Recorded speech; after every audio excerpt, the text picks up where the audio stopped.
આપણી સંકલ્પ ન્યૂઝ ચેનલને સબસ્ક્રાઇબ અને લાઇક કરો, બેલ આઇકન દબાવો જેથી આવનાર ન્યૂઝ અપડેટ્સની નોટિફિકેશન આપના મોબાઈલ પર સૌથી પહેલા પહોંચે.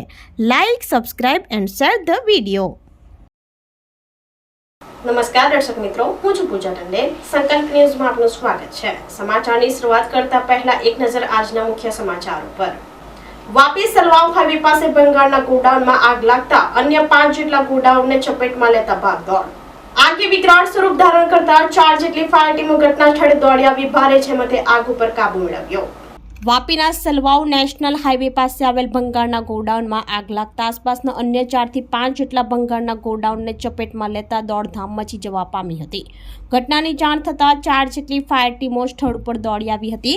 ગોડાઉનમાં રાખેલ પ્લાસ્ટિકના સામાનોને લઈ આગે વિકરાળ સ્વરૂપ ધારણ કરતા ફાયર જવાનોએ ભારે જહેમતે આગ ઉપર કાબુ મેળવ્યો હતો. ત્યારે વારંવાર ભંગારના ગોડાઉનમાં આગ લાગવાની ઘટના હવે સામાન્ય બનતી જતી હોવાનું ચર્ચાએ જોર પકડ્યું છે. તંત્ર આ બાબતે ધ્યાન દોરી કાર્યવાહી કરે એવી લોકોમાં બૂમ ઉઠવા પામી છે.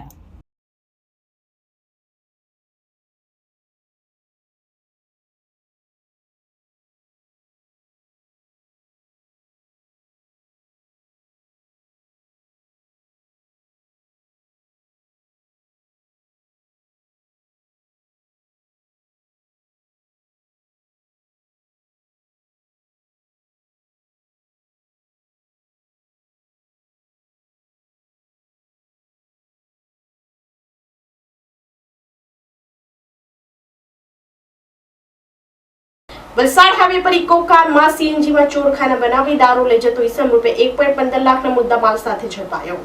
ગુજરાતમાં દારૂ લાવવા માટે બુટલેગરોના કિમિયા ઉપર પોલીસે લાલ આંખ કરી છે. ત્યારે વલસાડ નેશનલ હાઈવે નંબર 48 ઉપર કારમાં સીએનજીમાં ચોરખાનું બનાવી દારૂનો જથ્થો પોલીસે ઝડપી પાડ્યો હતો. રૂરલ પોલીસની ટીમ પેટ્રોલિંગમાં હતી. તે દરમિયાન મળેલ બાતમીના આધારે વલસાડ સુગર ફેક્ટરી બ્રિજ ઉપર વોચ ગોઠવી હતી. ત્યારે ઇકો કાર નંબર GJ07DD 4789 આવતા પોલીસે રોકી હતી, જેમાં તપાસ કરતા સીએનજી કિટમાં બનાવેલ ચોરખાનામાં દારૂ મળી આવ્યો હતો. પોલીસે દારૂ કાર સહિત કુલ રૂપિયા 1,15,600 નો મુદ્દામાલ કબજે કરી એક ઈસમની ધરપકડ કરી વધુ તપાસ હાથ ધરી છે.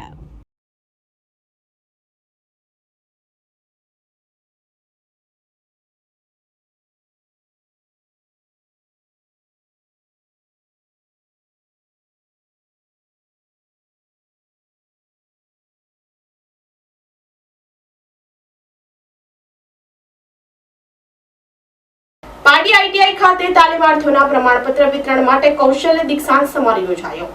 પારડી આઈટીઆઈ ખાતે ઓગસ્ટ 2025ના પાસ થયેલા તાલીમાર્થીઓના માર્કશીટ અને પ્રમાણપત્ર વિતરણ માટે સંસ્થા ખાતે કૌશલ્ય દીક્ષાંત સમારોહનું આયોજન કરવામાં આવ્યું હતું. સંસ્થા નાયબ નિયામક વિમલ ટંડેલ, આચાર્ય વર્ગ 2 કુમારી સુરેખાબેન ટંડેલ, સંસ્થાના ફોરમેન, ઇન્સ્ટ્રક્ટરો અને સુપરવાઇઝર ઇન્સ્ટ્રક્ટરોએ કૌશલ્ય દીક્ષાંત સમારોહને સફળ બનાવ્યો હતો. આઈટીઆઈ પારડી ખાતે 93% રિઝલ્ટ મેળવી ગુજરાત ખાતે 3જા નંબરનું સ્થાન મેળવ્યું હતું. આ કાર્યક્રમમાં અતુલ લિમિટેડ એકમના HR મેનેજર હરેશ બોદર, સંતોષ મોધવાણિયા તેમજ હરકિશન પ્રજાપતિ તેમજ બાલદા ગામ પંચાયતના સરપંચ રાહુલ પટેલ ઉપસ્થિત રહી તાલીમાર્થીઓને સન્માનિત કરી શુભેચ્છાઓ પાઠવી હતી.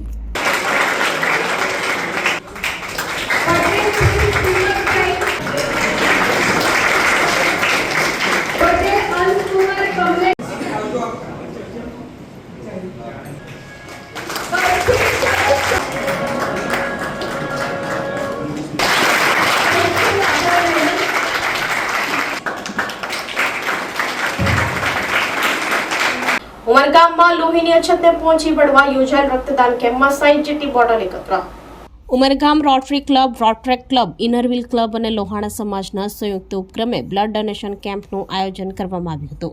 હાલ ડેન્ગ્યુના કેસો વધી રહ્યા હોય, બ્લડ બેંકોમાં લોહીની અછત રહેતી હોય છે, તો અકસ્માતોના વધી રહેલા કેસોમાં પણ લોહીની માંગ વધુ હોય છે. ત્યારે લોહીની અછતને પહોંચી વળવાના પ્રયાસો સાથે રક્તદાન કેમ્પનું આયોજન કરવામાં આવ્યું હતું.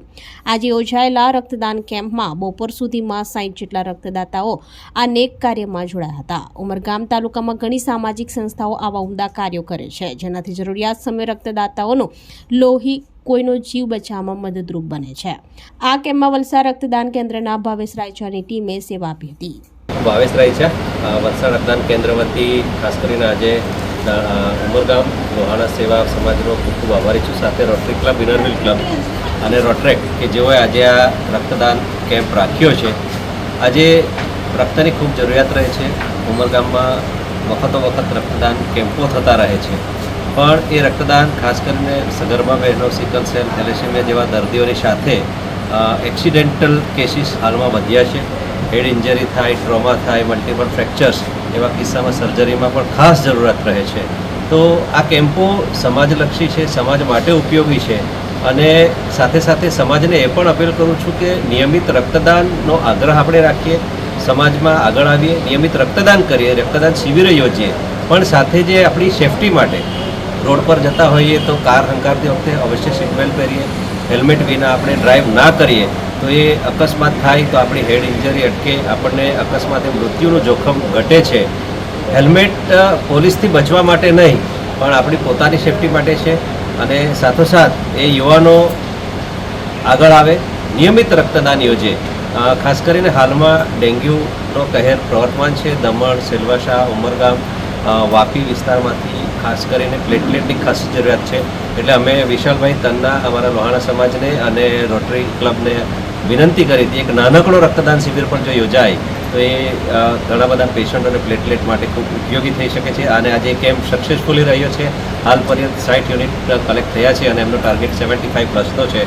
તો હું વલસાડ રક્તદાન કેન્દ્રની પૂરી ટીમ વતી સૌનો આભાર માનું છું અને આવા નિયમિત રક્તદાન શિબિર યોજવા માટે અભિનંદન પાઠવું છું. Thank you. નમસ્તે. આજ રોજ લોહાણા સમાજ, રોટરી, રોટરેક અને ઇનરવિલ દ્વારા બ્લડ કલેક્શન ડ્રાઈવ કરવામાં આવેલી હતી.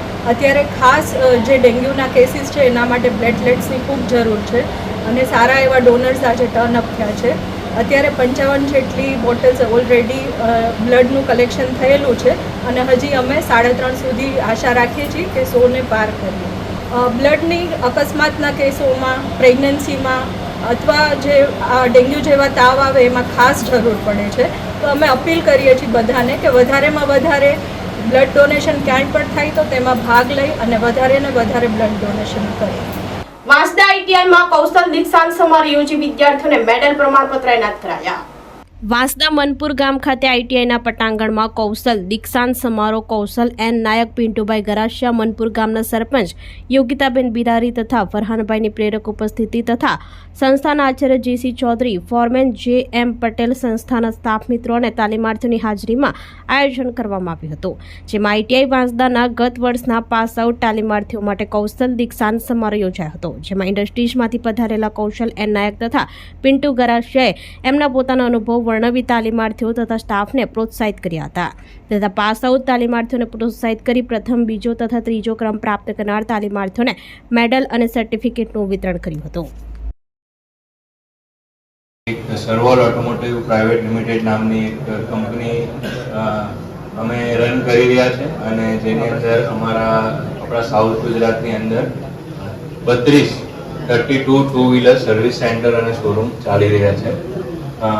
છેલ્લા 2-3 વર્ષથી હું સ્કિલ ડેવલપમેન્ટ સાથે જોડાયેલો છું. હું હાલ સીઈઓ છું, પણ મારી સાથે એક મારા ડિરેક્ટર છે, પાર્ટનર છે, ભવેશ પાંચાલ. આજે નથી પણ એમનું એક એક્ઝામ્પલ આપું. એમણે પારડી આઈટીઆઈ માંથી ધોરણ 10 પૂરું કર્યા પછી એમને ભણવામાં ઇન્ટરેસ્ટ નહીં હતો એટલે 2 વ્હીલર મિકેનિકનો કોર્સ કરેલો. પછી હોન્ડાની ડીલરશીપમાં એઝ અ વોશિંગ બોય. તો આ તાજના સમાચારો, નવા સમાચારો સાથે કાલે ફરી મળીશું. નમસ્કાર. આપણી સંકલ્પ ન્યૂઝ ચેનલને સબસ્ક્રાઇબ અને લાઇક કરો, બેલ આઇકન દબાવો જેથી આવનાર ન્યૂઝ અપડેટ્સની નોટિફિકેશન આપના મોબાઈલ પર સૌથી પહેલા પહોંચે. Like, subscribe and share the video.